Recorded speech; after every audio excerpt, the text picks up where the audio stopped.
السلام علیکم سانحہ گل پلازہ میں قیمتی جانوں کا ضیاع ہم سب کے لیے انتہائی دکھ اور صدمے کا باعث ہے۔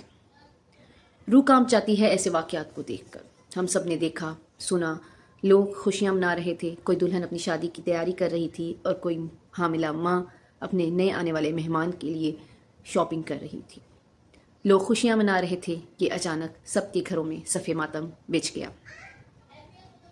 کچھ کے پیارے مل گئے اور کچھ ابھی بھی اپنے پیاروں کے انتظار میں وہاں موجود ہیں۔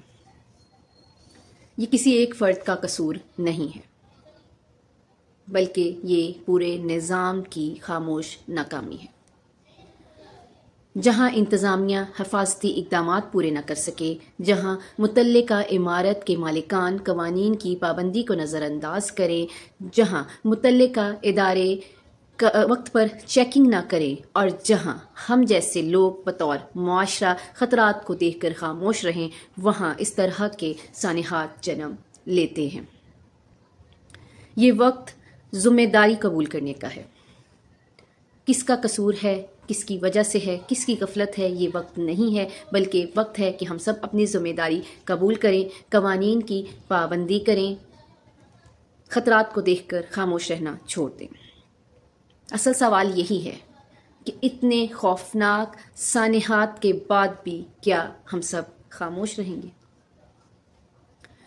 اللہ تعالیٰ لواحقین کو صبر جمیل عطا فرمائے اور شہداء کے درجات بلند کرے، اور ہم سب کو توفیق دے کہ ہم سب اس طرح کے معاملات میں اپنی ذمہ داری کو قبول کریں اور قوانین کی پابندی خود بھی کریں، دوسروں کو بھی کروائیں۔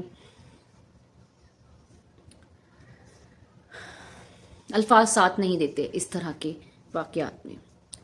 خدا اس طرح کے سانحات سے سب کو محفوظ رکھے، آمین۔ اللہ حافظ۔